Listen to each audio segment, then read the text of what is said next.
Kung pwede nga lang iuwi ay iuuwi ko talaga to sa sobrang cute ba naman. Umuulan nga ng mga oras na yan kaya naman nakapag-decide kaming maglayas para makapaganap ng makakainan. Pero bago kami pumunta, binili na muna namin ito kasi super duper nakukutan talaga ako dito at feeling ko bagay ito sa kanya. Bali nagbabayay na kami dyan at kita nyo naman napakakulimlim kasi nga tumatagi-tagiti pa talaga niyan. Pero bago yun dumaan na muna kami dito sa palengke kasi may bibilhin kami. Ewan ko ba basta kapag umuulan gustong gusto ko talagang humigop nung mainit na sabaw. Oh, ay bakit di ka na lang nag-init na mainit na tubig? Hindi yung naglalayas ka pa. Hala. Imbis nga na bumili kami ng fresh na luto na ay napag-isipan namin na ito na lang hilaw kasi nga mas makakatipid kami tapos hindi kami mabibitin dahil marami na to. Si Marites nga yung napili namin kasi siya lang naman yung pinakang mura. Sana lang talaga masarap ka kasi kung hindi ibabalik talaga kita dito. Ay. After nga namin magbayad ay malamang lalayas na. Ano pa bang gagawin namin doon? Baka magtanong pa kayo kung nasaan ako at saan kami bumili. O ayan, tingnan nyo na lang ha, basahin nyo na lang maigi. Bali malapit na nga pala kami sa bahay ng kapatid ng boyfriend ko. Opo, doon kami pupunta. Bakit saan pa ba kami pupuntang iba? Wala naman, di ba? At saktong-sakto nga naglilinis siya ng motor niya. Sana all.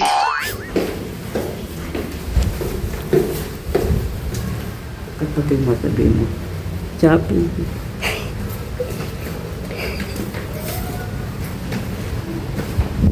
Shopee. Shopee po. Nika Pakita. Shopee. Nika Pakita.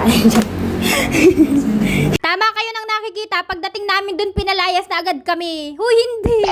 Buti nga tumila na yung ulan, bali pumunta lang kami dito sa Dali kasi nga bibili kami ng pansahog sa sopas. I'm super excited kasi ang sarap-sarap humigop ng mainit na sabaw. Baka naman magtaka kayo na pwede naman kami magluto dun sa boarding house namin, eh bakit naglayas pa kami? Ay, pake mo ba? Ay, gusto namin yun. Ay, mas masaya lang kasi kapag kumakain ng maraming kasama. Tapos bihira naman din kaming makalayas. At namimiss ko na rin talaga yung luto ni Kuya kasi ang sarap talaga nun magluto. After namin makabili ng gatas, nagbili rin kami ng ibang pansahog katulad ng repolyo, nung ano bang sinasahog dun? Basta, yun na yun.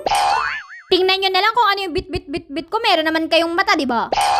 Tumakbo-takbo na nga ako dyan kasi ang lakas na din ng hangin. Eh baka ako madala. Sayang, ang ganda. Hala, saan banda? Bumili nga rin pala kami dyan ng hotdog. Pag-uwi nga namin dyan ay nakaredy na yung mga sangkap na gagamitin sa pagluto. O diba ang daming mga magluluto tapos ako wala. Wala lang akong gagawin. Magaganda-gandahan lang talaga ako dito.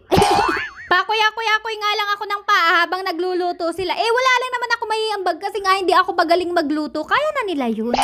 Pagka-cute naman ng bata na ito, what if itakas ko kaya tapos ipatubos ko sa kanila ng 10 million? Tutubusin kaya nila ito? Ewan ko ba nalilito ako parang may mali? Bakit parang iba yung nakasakay sa playpen? Bakit parang hindi naman yung bata? Isip bata yata. Bilis na. Tapos, Bale. Des na kay Tito. Bilis siya.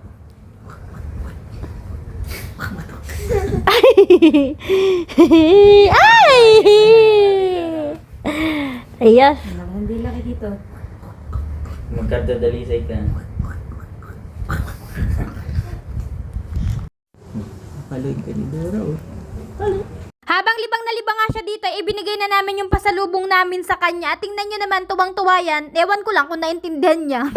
Di ko kasi alam kung masaya siya dahil meron kaming pasalubong o masaya siya kasi nililikot siya nung tito niya. Sabi na bagay sa kanya, tingnan nyo naman kung gaano kaganda. Ang cute! Ang cute, ang sarap-sarap mong kurutin, ang sarap mong iuwing bata ka. Tingnan nyo naman, nanggigigil yan, Oh, ay, may palabas na ang dila. Oh, sapo ka dyan. Bahala ka dyan. Malaki ka na. Ay. Dako naman tayo dito sa mga pagkain. Malapit na nga tayo sa exciting part. Kasi ate ko, itong fries na lang talaga yung lulutuin. Kasi tapos na yung sopas. Daming hotdog. Ang sarap. O, di ba ganyan yung gusto ko sa sopas, yung madaming sabaw kasi mas madami talaga akong nahihigop na sabaw. Habang niluluto nga yung fries, ay andito naman kami, naglalaro kami ng bahay-bahayan. Nagpa-practice ba? Iniisip na namin kung paano to itatakas mamaya pag uwi para meron na din kaming baby. Hoy, wag na muna! Yes! Luto na lahat. Ito na yung fries, ito na yung sopas, tapos gumawa din si kuya nung sausawan. Ang sarap kumain. Hala, tayo'y kumain, no? Clap naman. Clap. And clap. Align. Ay, good. Clap naman. Clap. After namin kumain, tapos makipagkwentuhan, makipagkulitan sa bata na yun, hindi namin naisama. Syempre, meron lagi akong dalang take out. Bye-bye! God bless!